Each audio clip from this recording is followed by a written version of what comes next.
Hey, what's up, everybody? So this next story is on the list of college short stories to read, so I'm going to go ahead and read it. It's not directly assigned to me this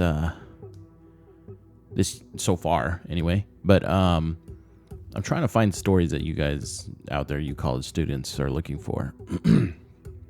So this one's A Hunger Artist by F Kafka, and the translation is by Will and Edwin Muir. I have to mention, you guys, that some of these copies I'm getting online, so if they're off a little bit, then it's probably because I have an online copy that I'm reading. So, or if maybe sometimes there's a chunk missing. I don't know if that's ever an issue, but if there is, it's because I'm getting it online, and I'm not aware of it. I'm not aware that there's a chunk missing. So, which I don't think has happened. No one has made a comment that that's happened. So with that, this is A Hunger Artist by F Kafka. During these last decades, the interest in professional fasting has markedly diminished. It used to pay very well to stage such great performances under one's own management. But today, that is quite impossible. We live in a different world now. At one time, the whole town took a lively interest in the hunger artist. From day to day of his fast, the excitement mounted. Everybody wanted to see him at least once a day. There were people who bought season tickets for the last few days and sat from morning till night in front of his small barred cage. Even in the nighttime, there were visiting hours, when the whole effect was heightened by torch flares. On fine days, the cage was set out in the open air, and then it was the children's special treat to see the hunger artist. For their elders, he was often just a joke that happened to be in fashion, but the children stood open-mouthed, holding each other's hands for great security, marveling at him as he sat there, pallid in black tights, with his ribs sticking out so prominently, not even on a seat, but down among straw on the ground, sometimes giving a courteous nod, answering questions with a constrained smile, or perhaps stretching an arm through the bars so that one might feel how thin it was. And then again, withdrawing deep into himself, paying no attention to anyone or anything, not even to the all-important striking of the clock that was the only piece of furniture in his cage, but merely staring into vacancy with half-shut eyes, now and then taking a sip from a tiny glass of water to moisten his lips. Besides casual onlookers, there were also relays of permanent watchers selected by the public, usually butchers, strangely enough, and it was their task to watch the hunger artist day and night, 3 of them at a time, in case he should have some secret recourse to nourishment. This was nothing but a formality, instituted to reassure the masses, for the initiates knew well enough that during his fast, the artist would never, in any circumstances, not even under forcible compulsion, swallow the smallest morsel of food. The honor of his profession forbid it. Not every watcher, of course, was capable of understanding this. There were often groups of night watchers who were very lax in carrying out their duties and deliberately huddled together in a retired corner to play cards with the great absorption, obviously intending to give the hunger artist the chance of a little refreshment, which they supposed he could draw from some private hoard. Nothing annoyed the artist more than such watchers. They made him miserable. They made him fast seem undurable. Sometimes he mastered his feebleness sufficiently to sing during their watch for as long as he could keep going, to show them how unjust their suspicions were. But that was of little use. They only wondered at his cleverness in being able to fill his mouth even while singing. Much more to his taste were the watchers who sat up close to the bars, who were not content with the dim night lighting of the hall, but focused him in the full glare of the electric pocket torch given them by the impresario. The harsh light did not trouble him at all. In any case, he could never sleep properly, and he could always drowse a little, even when the hall was thronged with noisy onlookers. He was quite happy at the prospect of spending a sleepless night with such watchers. He was ready to exchange jokes with them, to tell them stories, out of his nomadic life, anything at all to keep them awake and demonstrate to them that he had no eatables in his cage and that he was fasting as not one of them could fast. But this happiest moment was when the morning came and an enormous breakfast was brought them, at his expense, on which they flung themselves with the keen appetite of healthy men after a weary night of wakefulness. Of course, there were people who argued that this breakfast was an unfair attempt to bribe the watchers. But that was going rather too far, and when they were invited to take on a night's vigil without a breakfast, merely for the sake of the cause, they made themselves scarce, although they stuck stubbornly to their suspicions. Such suspicions, anyhow, were a necessary accompaniment to the profession of fasting. No one could possibly watch the hunger artist continuously, day and night, and so on. No one could produce first-hand evidence that the fast had really been rigorous and continuous. Only the artist himself could know that. He was therefore bound to be sole completely satisfied spectator of his own fast. Yet for other reasons he was never satisfied. It was not perhaps mere fasting that had brought him to such skeleton thinness that many people had regretfully to keep away from his exhibitions, because the sight of him was too much for them. Perhaps it was dissatisfaction with himself that had worn him down, for he alone knew, what no other initiate knew, how easy it was to fast. It was the easiest thing in the world. He had made no secrets of this, yet people did not believe him. At the best, they set him down as modest. Most of them, however, thought he was out for publicity, or else he was some kind of cheat who found it easy to fast because he had discovered a way of making it easy, and then had the impudence to admit the fact. More or less, he had to put up with all that, and in the course of time had got used to it. But his inner dissatisfaction always rankled, and never yet, after any term of fasting, this must be granted to his credit, had he left the cage of his own free will. The longest period of fasting was fixed by his impresario at 40 days. Beyond that term he was not allowed to go, not even in great cities, and there was good reason for it too. Experience had proven that for about 40 days the interest of the public could be stimulated by a steadily increasing pressure of advertisement. But after that, the town began to lose interest. Sympathetic support began notably to fall off. There were, of course, local variations, as between the one town and another, but as general rule, 40 days marked the limit. So on the 40th day, the flower-bedecked cage was opened. Enthusiastic spectators filled the hall. A military band played.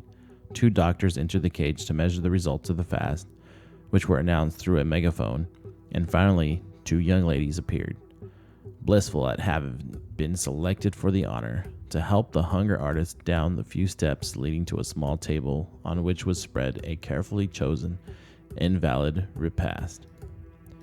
And at this very moment, the artist always turned stubborn. True, he would entrust his bony arms to the outstretched helping hands of the ladies bending over him, but stand up he would not. Why stop fasting at this particular moment, after 40 days of it?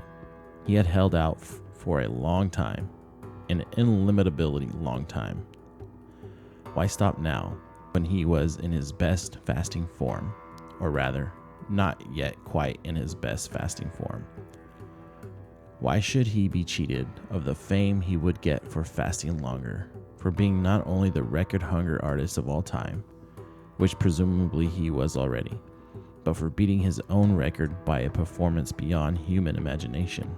Since he felt that there were no limits to his capacity for fasting, his public pretended to admire him so much. Why should it have so little patience with him? If he could endure fasting longer, why shouldn't the public endure it? Besides, he was tired, and now he was supposed to lift himself to his full height and go down to a meal, the very thought of which gave him nausea, that only the presence of the ladies kept him from betraying, and even that with an effort. He looked up into the eyes of the ladies, who were apparently so friendly and in a reality so cruel, and shook his head. which felt too heavy on his strengthless neck. But then there happened yet again what always happened. The impresario came forward, without a word for the band made speech impossible, lifted his arms in the air above the artist, as if inviting heaven to look down upon its creature here in the straw. This suffering martyr, which indeed he was, although in quite another sense, grasped him around the emaciated waist with exaggerated caution so that the frail condition he was in might be appreciated, and committed him to the care of the blenching ladies, not without secretly giving him a shaking so that his legs and body tottered and swayed. The artist now submitted completely. His head lolled on his breast as if it had landed there by chance. His body was hollowed out. His legs, in a spasm of self-preservation, clung to each other at the knees, yet scraped on the ground as if it were not really solid ground, as if they were only trying to find solid ground. And the whole weight of his body, a featherweight after all, relapsed onto one of the ladies, who, looking round for help and panting a little, this post of honor was not at all what she expected it to be, first stretched her neck as far as she could to keep her face at least free from contact with the artist. Then, finding this impossible, and her more fortunate companion not coming to her aid, but merely holding and extended on her own trembling hand the little bunch of knuckle bones that was the artist, to the great delight of the spectators, burst into tears and had to be replaced by an attendant who had long been stationed in readiness. Then came the food, a little of which the impresario managed to get between the artist's lips while he sat in a kind of half-fainting trance, to the accompaniment of cheerful patter designed to distract the public's attention from the artist's condition. After that, a toast was drunk to the public, supposedly prompted by a whisper from the artist in the impresario's ear. The band confirmed it with a mighty flourish. The spectators melted away, and no one had any cause to be dissatisfied with the proceedings. No one except the hunger artist himself. He only, as always. So he lived for many years, with a small regular intervals of recuperation in visible glory, honored by all the world, yet in spite of that troubled in spirit, and all the more troubled because no one would take his troubles seriously. What comfort could he possibly need? What more could he possibly wish for? And if some good-natured person, feeling sorry for him, tried to console him by pointing out that his melancholy was probably caused by fasting, it could happen, especially when he had been fasting for some time, that he reacted with an outburst of fury, and to the general alarm began to shake the bars of the cage like a wild animal. Yet the impresario had a way of punishing these outbreaks, which he rather enjoyed putting into operation. He would apologize publicly for the artist's behavior, which was only to be excused, he admitted, because of the irritability caused by fasting, a condition hardly to be understood by well-fed people. Then by natural transition, he went on to mention the artist's equally incomprehensible boast that he could fast for much longer than he was doing. He praised the high ambition, the goodwill, the great self-denial, undoubtedly implicit in such a statement, and then quite simply countered it by bringing out photographs, which were also on sale to the public, showing the artist on the 40th day of a fast lying in bed almost dead from exhaustion. This perversion of the truth, familiar to the artist though it was, always unnerved him afresh and proved too much for him. What was the consequence of the premature ending of his fast was here presented as the cause of it. To fight against this lack of understanding, against a whole world of non-understanding, was impossible. Time and time again, in good faith, he stood by the bars listening to the impresario. But as soon as the photographs appeared, he always let go and sank with a groan back onto his straw, and the reassured public could once more come close and gaze at him. A few years later, when the witness of such scenes called them to mind, they often failed to understand themselves at all. For meanwhile, the aforementioned chance and public interest had set in. It seemed to happen almost overnight. There may have been profound causes for it, but who was going to bother about that? At any rate, the pampered hunger artist suddenly found himself deserted one fine day by the amusement seekers, who went streaming past him to the other more favored attractions. For the last time, the impresario hurried him over half Europe to discover whether the old interests might still survive here and there. All in vain. Everywhere, as if by secret agreement, a positive revulsion from professional fasting was in evidence. Of course, it could not really have sprung up so suddenly as all that, and many premonitory symptoms which had not been sufficiently remarked or suppressed during the rush and glitter of success now came retrospectively to mind. But it was now too late to take any countermeasures. Fasting would surely come into fashion again at some future date. Yet that was no comfort for those living in the present. What then was the hunger artist to do?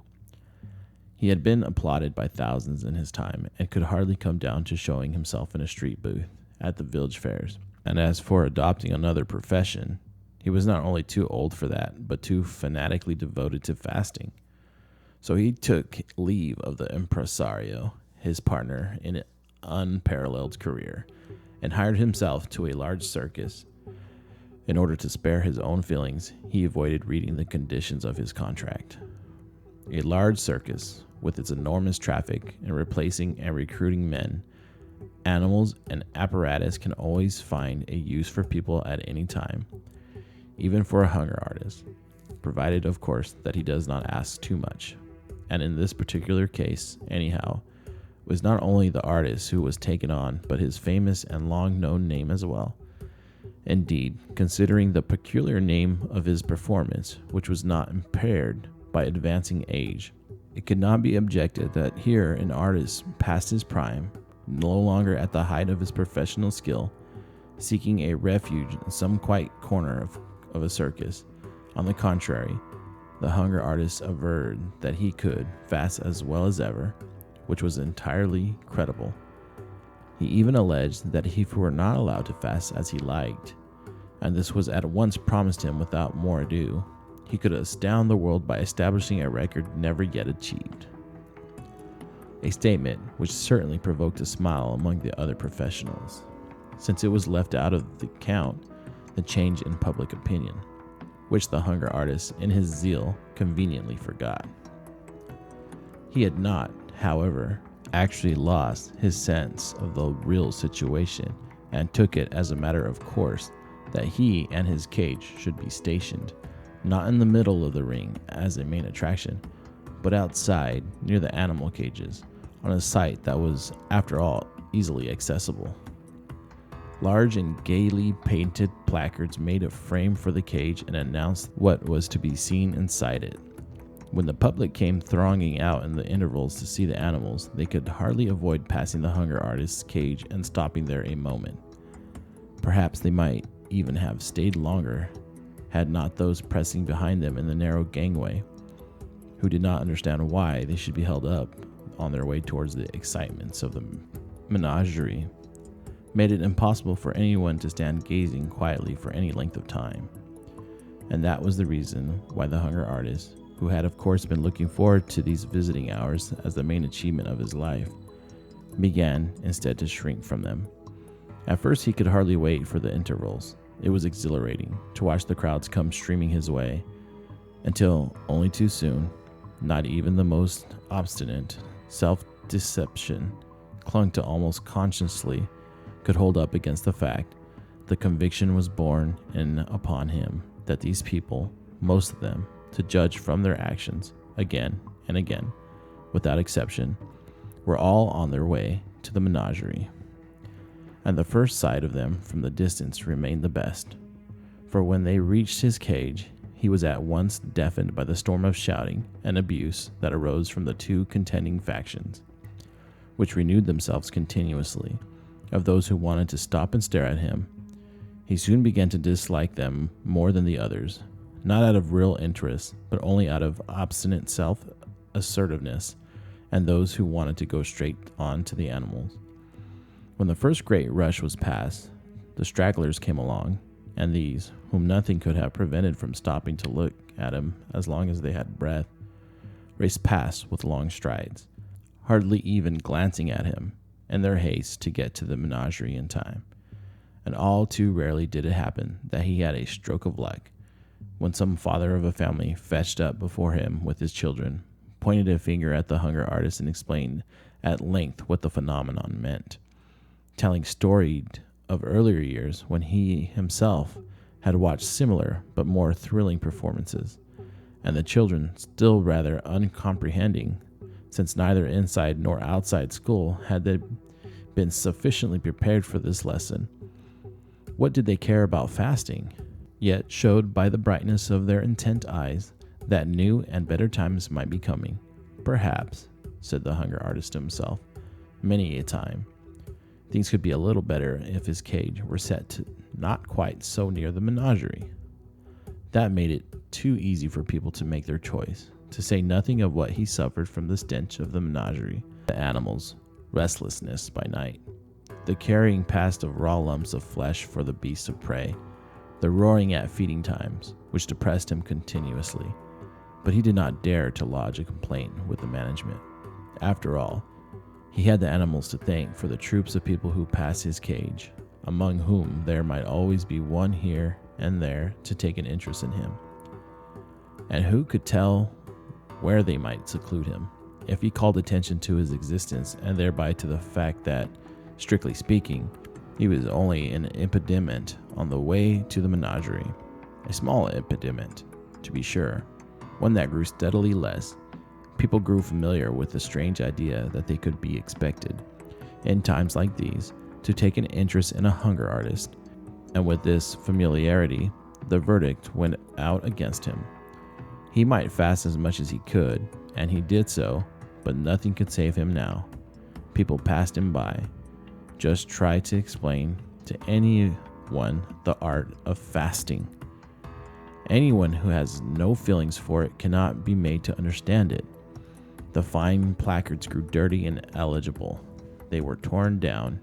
The little notice board telling the number of fast days achieved, which at first was changed carefully every day, had long stayed at the same figure, for after the first few weeks, even this small task seemed pointless to the staff. And so the artist simply fasted on and on, as he had once dreamed of doing, and it was no trouble to him, just as he had always foretold. But no one counted the days, not one, not even the artist himself, knew what records he was already breaking, and his heart grew heavy. And when once in a time some leisurely passerby stopped, made merry over the old figure on the board, and spoke of swindling, that was in its way the stupidest lie ever invented by indifference and inborn malice, since it was not the hunger artist who was cheating. He was working honestly, but the world who was cheating him of his reward. Many more days went by, however, and that too came to an end. An overseer's eye fell on the cage one day, and he asked the attendants why this perfectly good cage should be left standing there unused with dirty straw inside it. Nobody knew, until one man, helped out by the notice board, remembered about the hunger artist. They poked into the straw with the sticks and found him in it. "Are you still fasting?" asked the overseer. "When on earth did you mean to stop?" "Forgive me, everybody," whispered the hunger artist. Only the overseer, who had his ear to the bars, understood him. "Of course," said the overseer, and tapped his forehead with a finger to let the attendants know what state the man was in. "We forgive you." "I always wanted you to admire my fasting," said the hunger artist. "We do admire it," said the overseer, affably. "But you shouldn't admire it," said the hunger artist. "Well, then we don't admire it," said the overseer. "But why shouldn't we admire it?" "Because I have to fast. I can't help it," said the hunger artist. "What a fellow you are," said the overseer. "And why can't you help it?" "Because," said the hunger artist, lifting his head a little and speaking with his lips pursed, as if for a kiss, right into the overseer's ear, so that no syllable might be lost. "Because I couldn't find the food I liked. If I had found it, believe me, I should have made no fuss and stuffed myself like you or anyone else." These were his last words, but in his dimming eyes remained the firm, though no longer proud persuasion that he was continuing to fast. Well, clear this out, said the overseer, and they buried the hunger artist, straw and all, into the cage. They put a younger panther. Even the most insensitive felt it refreshing to see this wild creature leaping around the cage that had so long been jury. The panther was all right. The food he liked was brought him without hesitation by the attendants. He seemed not even to miss his freedom, furnished almost to the bursting point with all that it needed. Seemed to carry freedom around with it too. Somewhere in his jaws it seemed to lurk, and the only joy of life streamed with such ardent passion from his throat that for the onlookers it was not easy to stand the shock of it. But they braced themselves, crowded round the cage, and did not want ever to move away. So that was it. That was the end of it. You guys, what'd you think? One of the things that kind of made me laugh was when he said that because he didn't find any food that he liked. Do you guys think that that could really prevent people from eating? I don't think so. But I mean, it was kind of a boss way to go, right? If that's your last words. As always, you guys leave your comments and suggestions for reads. Leave them on the YouTube channel. That's the easiest way. Or you can slide me a DM on Twitter or Instagram. All right, you guys. We'll see you on the next read.